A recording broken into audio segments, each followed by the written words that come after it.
teman-teman, bila memang merasa ikhlas untuk subscribe, silakan subscribe dan nyalakan lonceng notifikasinya ya.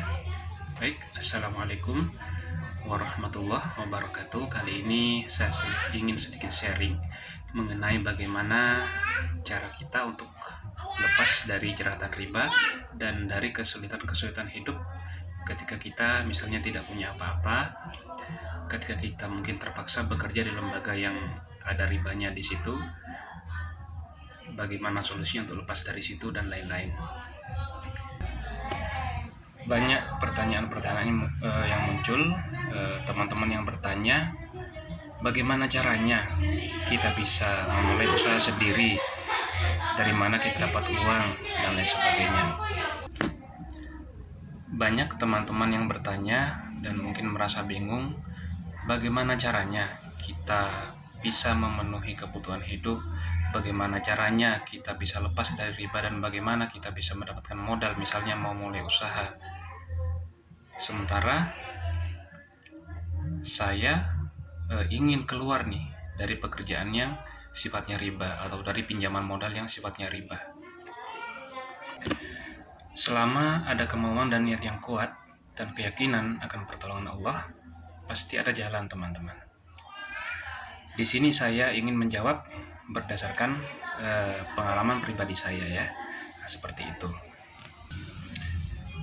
Saya pun pernah beberapa kali bekerja di perusahaan yang tentu ada kaitannya dengan masalah riba.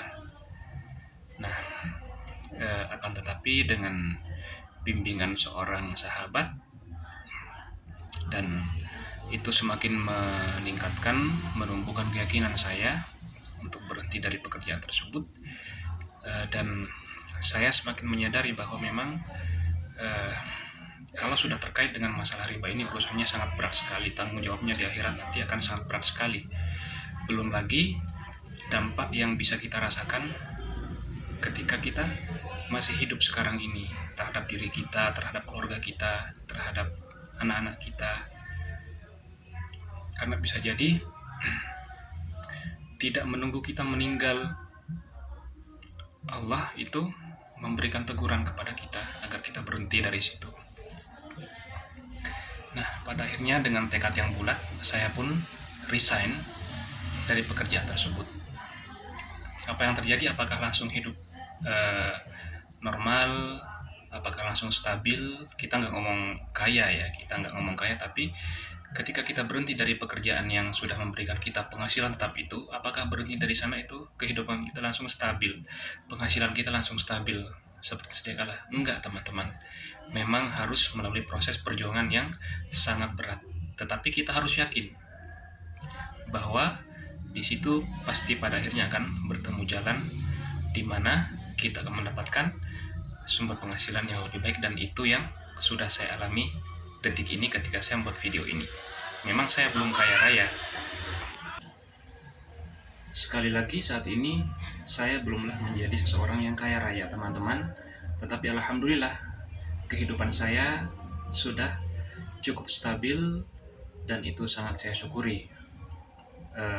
Kebutuhan dasar sudah terpenuhi dengan baik.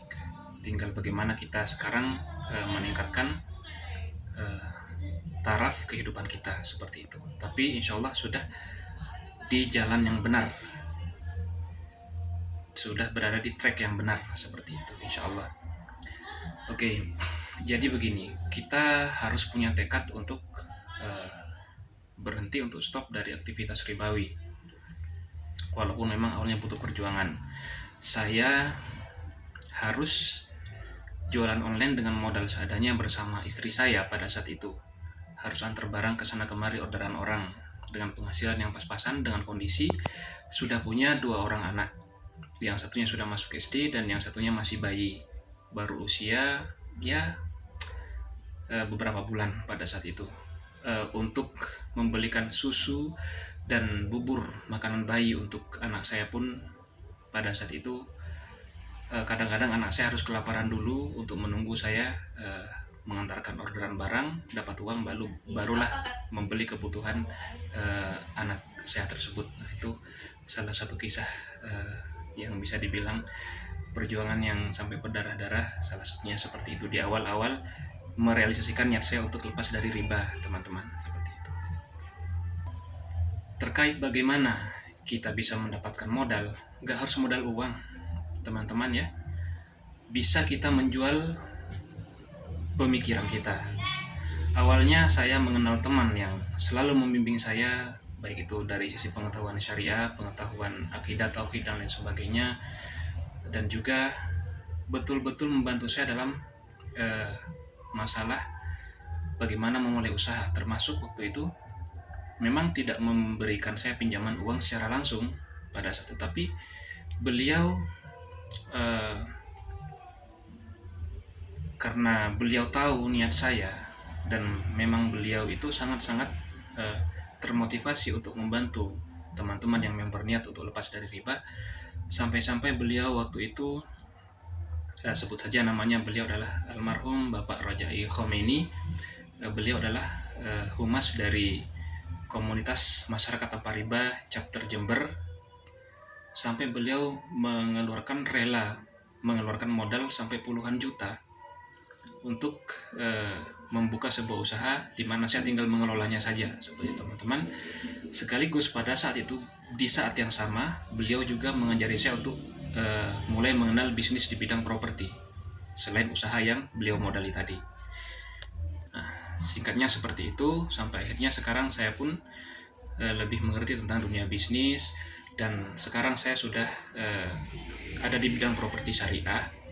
Dan lantaran pertamanya adalah dari apa yang diajarkan oleh Bapak Rojai Khomeini almarhum, Allahumma ghfir lahu, kepada saya pada saat itu, di saat saya sedang merintis jalan saya untuk bisa hidup dengan penghasilan yang stabil, lepas dari riba, berikhtiar mencari nafkah yang halal untuk keluarga.